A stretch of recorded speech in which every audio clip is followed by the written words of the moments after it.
واجب الاحترام دوستو، حضرت عثمان غنی رضی اللہ تعالی عنہ واقعہ فیل کے 6 سال بعد پیدا ہوئے۔ واقعہ فیل کہ جس کا ذکر قرآن کریم کے اندر ہے، الم تر کیف فعل ربک باصحاب الفیل، اس واقعہ کے 6 سال بعد حضرت عثمان غنی رضی اللہ تعالی عنہ کی ولادت ہے۔ چوتھے نمبر پر حضرت عثمان غنی رضی اللہ تعالی عنہ اسلام لائے۔ حضرت ابو بکر صدیق جب ایمان لائے تو حضرت ابو بکر صدیق نے حضرت عثمان غنی کو تبلیغ کی، جس کے نتیجہ کے اندر حضرت عثمان غنی رضی اللہ تعالی عنہ اسلام لائے۔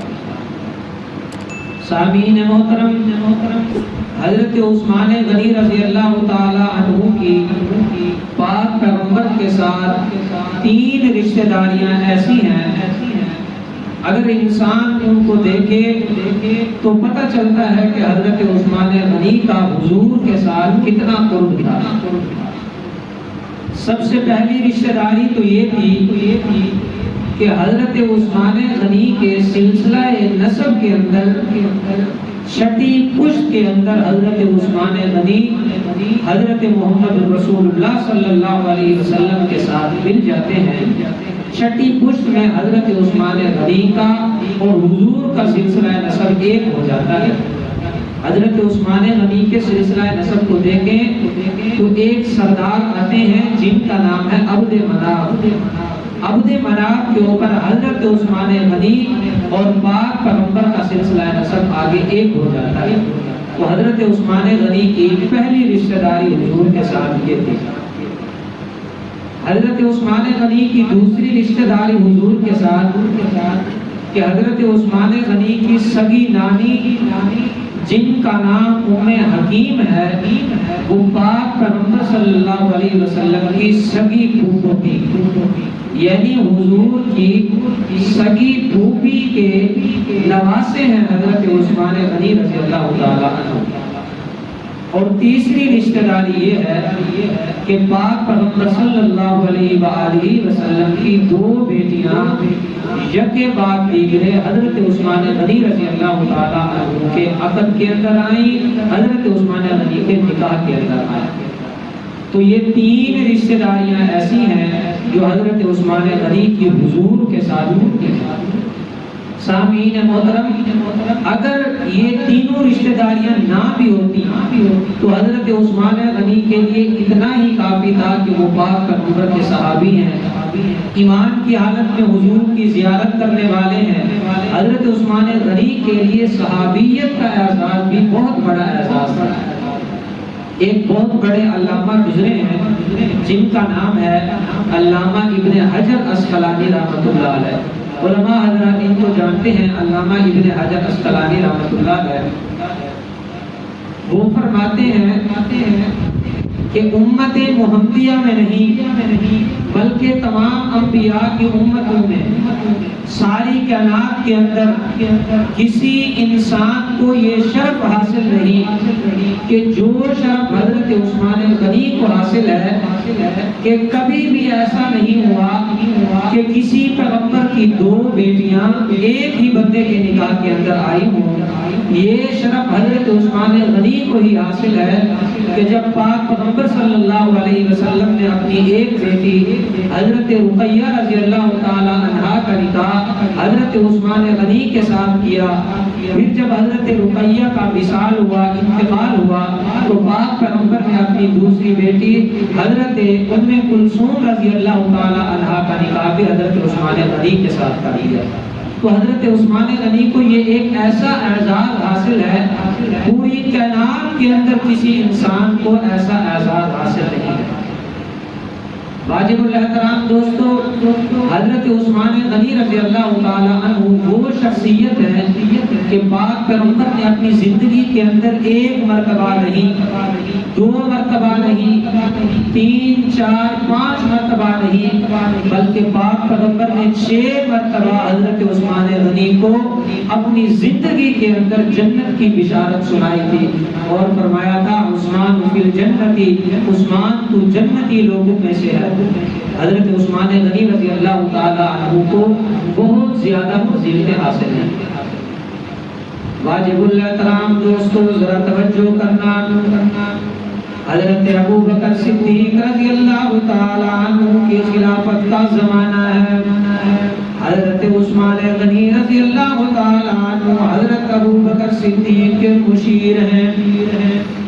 حضرت ابو بکر صدیق کے زمانہ خلافت کے اندر قحط پڑ گیا، مدینہ کے لوگ بڑے پریشانی کے اس عالم میں مدینہ کے لوگ حضرت ابو بکر کے پاس آئے، کہنے لگے اے خلیفہ وقت، اے امیر المؤمنین، آپ کو تو پتہ ہے کہ مدینہ کے اندر قحط پڑ گیا، لوگ اس قحط کی وجہ سے بڑے پریشان ہیں، اے امیر المؤمنین آپ ہمیں اجازت دے دیں، ہم مدینہ شہر چھوڑ کر کسی اور علاقے کے اندر جانا چاہتے ہیں، شاید ہم اس قحط کی پریشانی سے دور ہو جائیں۔ حضرت ابو بکر صدیق رضی اللہ تعالی عنہ نے فرمایا او مدینہ کے لوگوں، مدینہ کو نہ چھوڑو، پاک پیغمبر کے شہر کو نہ چھوڑو، بلکہ میں تو اپنے رب سے دعا کرتا ہوں اللہ تبارک و تعالی اس قحط کی پریشانی کو دور فرما دیں گے، اللہ تبارک و تعالی اس قحط کو دور فرما دیں گے۔ سامعین محترم، جمعۃ المبارک کا دن تھا، حضرت ابو بکر صدیق رضی اللہ تعالی عنہ منبر پر تشریف لائے، نماز جمعہ ادا کرنے کے بعد حضرت ابو بکر صدیق نے دعا کے لیے ہاتھ اٹھائے اور یہ دعا کی، اے اللہ تو جانتا ہے کہ یہ تیرے محبوب کا شہر ہے، تو جانتا ہے کہ یہ تیرے حبیب کا شہر ہے، آج اس شہر کے اندر ایسے حالات چل رہے ہیں کہ مدینہ کے اندر کوئی آٹا بھی نہیں ہے، مدینہ کے اندر جو بھی نہیں ہے، مدینہ کے اندر ستو بھی نہیں ہے، اللہ مدینہ کے لوگ بڑے پریشان ہیں، اللہ مدینہ کے لوگ قحط کے اندر مبتلا ہیں، میرے مالک اس پریشانی کو دور فرما دے، میرے مالک اس قحط کو دور فرما دے۔ حضرت ابو بکر صدیق یہ دعا کر رہے ہیں، صحابہ اس دعا کے اوپر آمین کہہ رہے ہیں۔ دنیا والوں یہ تو بتاؤ کہ اس دعا کی قبولیت کے اندر کیا شک ہو سکتا ہے کہ جس کو دعا کو مانگنے والا صحابہ کا سردار ابو بکر صدیق ہو، جس دعا کو مانگنے والا حضور کا یار غار ابو بکر صدیق ہو، جس دعا کو مانگنے والا پاک پیغمبر کا یار مزار ابو بکر صدیق ہو، اور اس کے اوپر آمین کہنے والے پاک پیغمبر کے صحابہ ہو، آمین کہنے والے پاک پیغمبر کی جماعت ہو۔ حضرت ابو بکر صدیق نے یہ دعا کی، پاک پیغمبر کے صحابہ نے اس دعا کے اوپر آمین کہی۔ سامعین محترم ذرا توجہ کرنا، جب پاک پیغمبر کے دوست نے، پاک پیغمبر کے ساتھی نے یہ دعا مانگی، اللہ نے پاک پیغمبر کے صحابی کی اس دعا کو قبول کر لیا۔ حضرت ابو بکر صدیق نے جب یہ دعا مانگی، اے اللہ مدینہ کے لوگ بڑے پریشان ہیں، آٹا نہیں ہے، جو نہیں ہے، ستو نہیں ہے، کھانے کی کوئی چیز نہیں ہے، قحط کے اندر مبتلا ہے، میرے مالک لوگ اس حد تک پہنچ چکے ہیں کہ وہ کہتے ہیں کہ اب ہم مدینہ شہر چھوڑ کر مکہ کے اندر چلے جائیں، طائف کے اندر چلے جائیں، کسی اور علاقے کے اندر چلے جائیں، میرے مالک تو ہی فضل فرما، تو ہی کرم فرما۔ سامعین محترم، جمعہ کی نماز کے بعد حضرت ابو بکر صدیق نے یہ دعا مانگی۔ عصر کا وقت جب ہوا تو لوگوں نے دیکھا کہ ملک شام کی طرف سے ایک قافلہ آتا ہوا نظر آ رہا ہے، پاؤں کا غبار اڑتا ہوا نظر آ رہا ہے۔ لوگ بڑے خوش ہو گئے، کیا بے کوئی قافلہ آ رہا ہے، اس کے اوپر کوئی اناج ہوگا، اس کے پاس کوئی غلہ ہوگا، شاید ہماری پریشانی دور ہو جائے، ہماری مشکل آسان ہو جائے۔ جب وہ قافلہ مدینہ کے اندر پہنچا، اب قافلہ تو پہنچ چکا، لیکن مدینہ کے لوگ پریشان ہیں کہ یہ قافلہ ہے کس کا؟ سامعین محترم، مدینہ کے لوگوں نے جب پتہ کیا یہ قافلہ کس کا ہے، جواب ملا کہ یہ قافلہ حضور کے دور دماد حضرت عثمان غنی کا ہے۔ محترم دوستو، یہ قافلہ کوئی چھوٹا سا قافلہ نہیں تھا، 10-20 اونٹ اس قافلے کے اندر نہیں تھے، 100-200 اونٹ اس قافلے کے اندر نہیں تھے، بلکہ 1100 اونٹ اس قافلے کے اندر تھے۔ وہ سارے کے سارے غلے سے لدے ہوئے تھے، وہ سارے کے سارے سامان سے لدے ہوئے تھے۔ پتہ چلا کہ حضرت عثمان غنی کا یہ قافلہ ہے۔ مدینہ کے لوگ بڑے خوش ہو گئے۔ حضرت عثمان غنی کی سخاوت تو پہلے سے مشہور تھی، صحابہ خوش ہو گئے، مدینہ کے غریب خوش ہو گئے، مدینہ کے مسکین خوش ہو گئے، مدینہ کے یتیم خوش ہو گئے۔ ادھر مدینہ کے تاجروں کو پتہ چلا کہ عثمان غنی کا قافلہ مدینہ کے اندر پہنچ چکا ہے۔ مدینہ کے تاجر حضرت عثمان غنی کے پاس آتے ہیں، کہتے ہیں اے عثمان، ہمیں پتہ چلا ہے کہ ملک شام سے تیرا بہت بڑا قافلہ آیا ہے، 1100 اونٹ تیرے غلے سے لدے ہوئے آئے ہیں۔ اے عثمان، آج تجارت کر لیتے ہیں، تو تھوڑا تھوڑا سامان بیچنے کی بجائے سارے کے سارے سامان کا سودا ہمارے ساتھ کر لے، سارے کا سارا سامان ہمیں بیچ دے، تجھے بھی نفع مل جائے گا، ہمیں بھی نفع مل جائے گا۔ مدینہ کے تاجر جب یہ کہنے لگے، حضرت عثمان غنی نے فرمایا، او مدینہ کے تاجروں، یہ تو بتاؤ کہ آپ مجھے کیا نفع دو گے؟ مدینہ کے تاجر کہنے لگے، عثمان، ہم 1 من کے اندر آپ کو 10 روپے منافع دیں گے۔ اگر آپ نے 1 من 30 روپے کا لیا ہے تو ہم 10 روپے آپ کو منافع دیتے ہیں، 40 روپے کے اندر ہم 1 من آپ سے خریدتے ہیں۔ حضرت عثمان غنی نے فرمایا، نہیں نہیں، یہ تو بہت کم منافع ہے، زیادہ بات کرو۔ مدینہ کے تاجر کہنے لگے، ہم 1 من کے اندر آپ کو 20 روپے منافع دیتے ہیں۔ حضرت عثمان غنی نے فرمایا، یہ بھی بہت کم ہے۔ مدینہ کے تاجر کہنے لگے، عثمان، چل ہم تجھے 1 من کے اندر 30 روپے منافع دینا چاہتے ہیں۔ حضرت عثمان غنی نے فرمایا، بھائی یہ تو بہت کم منافع ہے۔